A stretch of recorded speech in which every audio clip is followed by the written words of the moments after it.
Hello friends, जय माता दी। कैसे हैं आप सब?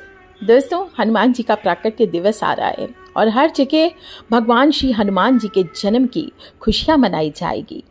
ब्रह्मचारी देव हैं श्री हनुमान जी और आज के युग में लड़कों के पुरुषों के सत को बचाने वाले, उन्हें ब्रह्मचर्य का पाठ पढ़ाने वाले, हर कार्य को बिना विघ्न के पूर्ण करने वाले। इन्हें लड्डू, कहीं पतीसा, कहीं चूरमा तो कहीं पताशों का भोग लगाकर सारे विश्व में हनुमान जी की पताका लहराई जाएगी और सब गाएंगे, आज का दिन है कितना प्यारा। चैत्र सुदी पूनम के दिन अंजनी ने लाल है जाया और बड़े ही खूबसूरत भजनों से हनुमान जी के जन्म उत्सव को मनाया जाएगा। दोस्तों, चैत्र सुदी पूनम के उपलक्ष्य में यानी चैत्र माह की पूर्णिमा के उपलक्ष्य में हनुमान जयंती का पर्व मनाया जाता है और कहते हैं कि हनुमान जी आज भी सशरीर धरती पर मौजूद हैं, इसलिए इसे हनुमान जन्म उत्सव कहना गलत नहीं होगा। हनुमान जी भगवान शिव के 11वें रुद्र अवतार के रूप में माने गए हैं और कलयुग में हनुमान जी की पूजा से अच्छा कुछ भी नहीं है। तुरंत आपकी इच्छाओं को पूर्ण करने वाला है। इनकी पूजा करने से ग्रहों के दोष से भी, विशेष रूप से मंगल ग्रह के दोषों से मुक्ति मिलती है। बजरंगबली का नाम लेने मात्र से ही दुख हो, संकट हो, भूत पिशाच हो, कोसों दूर भाग जाते हैं। तभी तुलसीदास जी ने हनुमान जी को लेकर लिखा है, संकट कटे मिटे सब पीड़ा, जो सुमिरे हनुमत बलबीरा। जी में हर तरह के कष्ट हो, ताप हो, इनको दूर करने की क्षमता है। हनुमान जी की जन्म तिथि को लेकर हालांकि कुछ जगहों पर मतभेद आता है। हनुमान जी का जन्म चैत्र माह में शुक्ल पक्ष की पूर्णिमा तिथि यानी रामनवमी के ठीक 6 दिन बाद हुआ था। कुछ शास्त्र हनुमान जी का जन्म उत्सव कार्तिक माह के कृष्ण पक्ष की चतुर्दशी को भी मानते हैं। वहीं ज्यादातर लोग चैत्र शुक्ल पूर्णिमा को ही मानते हैं और वैसे सच में देखा जाए तो चैत्र पूर्णिमा ही हनुमान जी का प्रॉपर जन्म दिवस है और कार्तिक की जो कृष्ण चतुर्दशी आती है वो हनुमान जी का विजय दिवस कहलाती है। ऐसी बात आती है कि हनुमान जी का जन्म भगवान श्री हरि विष्णु और भगवान शंकर जी के मिलन के द्वारा हुआ था। जब समुद्र मंथन के पश्चात महादेव ने श्री हरि के मोहिनी रूप को देखने की इच्छा प्रकट की, जो उन्होंने देवताओं और असुरों को दिखाया था, तो महादेव और मोहिनी आकर्षित हुए, जिसके परिणाम स्वरूप दोनों के युग्मन से बने भ्रूण को वायुदेव ने वानर राज केसरी की पत्नी अंजना के गर्भ में प्रविष्ट कर दिया और इस तरह अंजना के गर्भ से वानर रूप हनुमान जी का प्राकट्य हुआ और हनुमान जी महादेव के 11वें रुद्र अवतार ही माने गए हैं।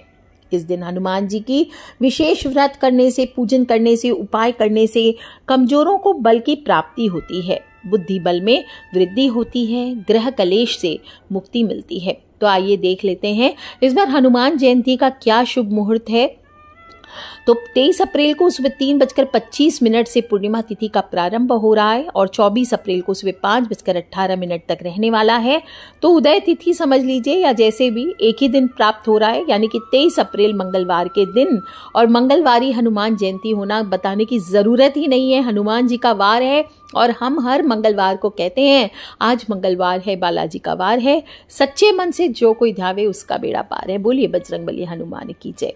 तो हनुमान जी का दिन विशेष मंगलवार शनिवार माना जाता है, इसका महत्व और बढ़ गया है। तो 23 अप्रैल मंगलवार के दिन ही हनुमान जयंती मनाई जाएगी। पूजा के लिए पूरा दिन वैसे शुभ है, लेकिन जो मुहूर्त में घर में पूजन करना चाहते हैं तो 23 अप्रैल को सुबह 9:03 से दोपहर को 1:58 तक आप कर सकते हैं।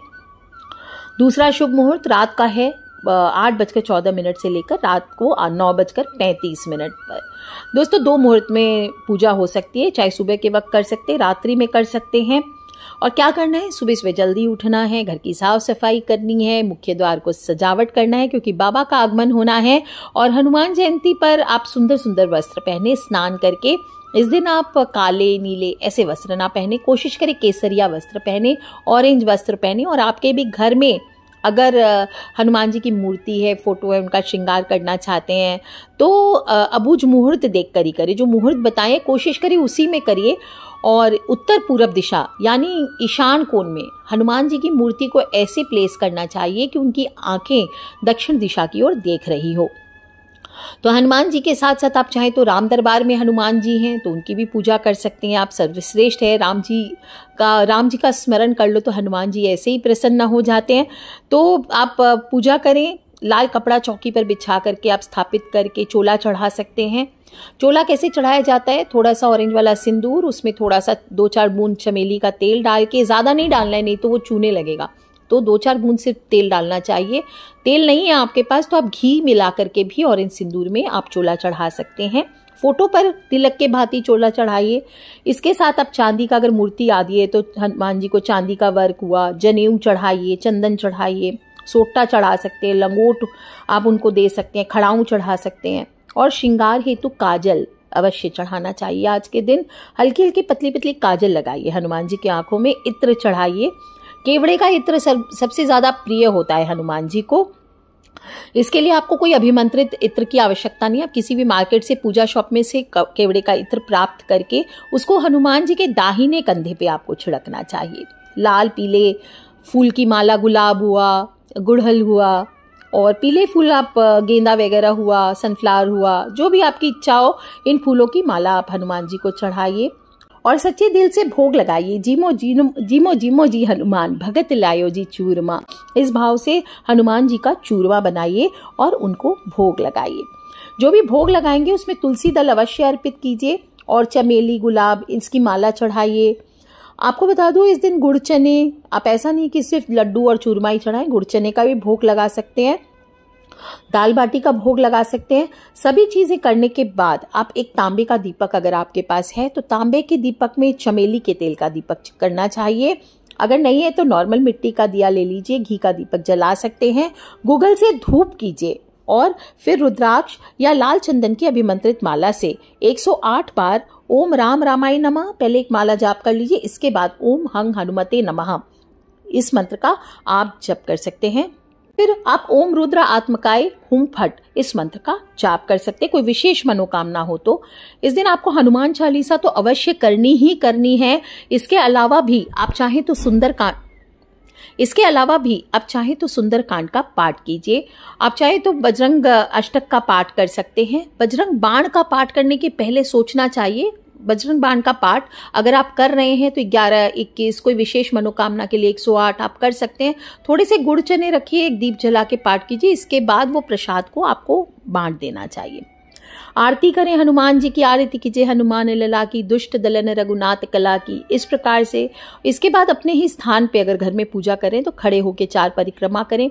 किसी मंदिर में पूजा कर रहे हैं तो हनुमान जी के मंदिर में आपको 4 परिक्रमा करनी चाहिए और क्षमा प्रार्थना करें। जाने अनजाने आपसे किसी प्रकार की भी भूल चूक हुई है, आपने कोई गलत काम किया है जाने अनजाने, जिसका भोग आप भोग रहे हैं, तो आपको उनसे क्षमा मांग करके प्रार्थना करनी चाहिए कि हे हनुमान जी महाराज, मेरे कष्टों को हरो, मेरे विघ्नों को हरो, जीवन से मुझे बहुत नाम उन्नति प्रदान करो। और इस प्रकार से बोल करके आपको हनुमान जी से प्रार्थना करनी चाहिए। अब थोड़ा सिंदूर एक कटोरी में, आप चाहें तो उपाय करना चाहते हैं तो ऑरेंज वाला सिंदूर एक कटोरी में रख दीजिए, या जो आपने हनुमान जी को चोला चढ़ाया था वो ही कटोरी आपको संभाल कर रखनी है। और इसके बाद घर के मुख्य द्वार पर उसी सिंदूर से आपको स्वस्तिक बनानी है। 8 जगहों पर आपको स्वस्तिक बनानी है। कैसे बनाना है?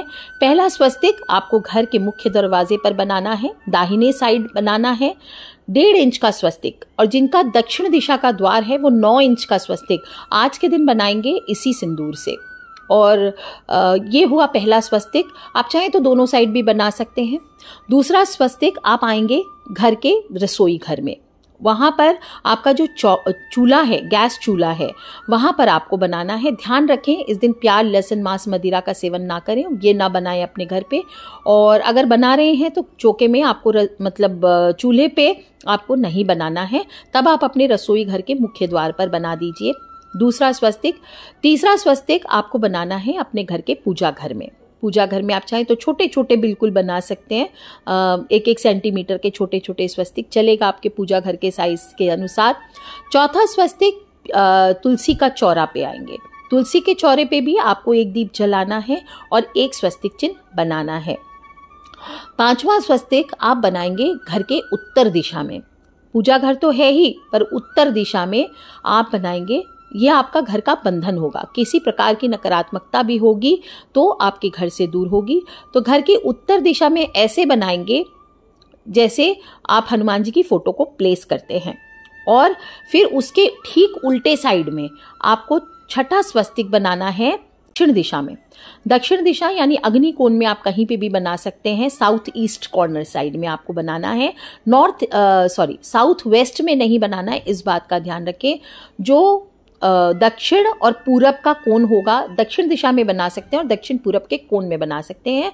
दक्षिण पश्चिम के कोण में नहीं बनाना है, क्योंकि वो घर के मालिक का स्थान होता है, वहां पे हनुमान जी का स्वस्तिक नहीं बनेगा। सातवां स्वस्तिक आप बनाएंगे घर के बालकनी में या किसी ऐसी खिड़की पर जहां से आपको लगता है बहुत सारी ऊर्जा, बाहर की रोशनी, बाहर की हवा आपके घर में प्रवेश करती है, उस जगह बनाएंगे।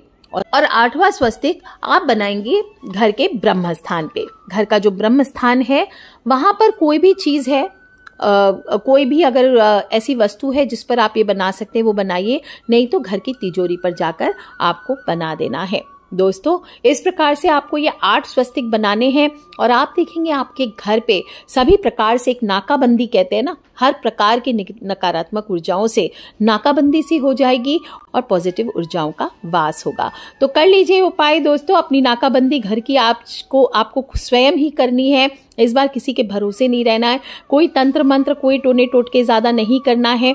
छोटा सा उपाय बताया है, स्वयं से कीजिए।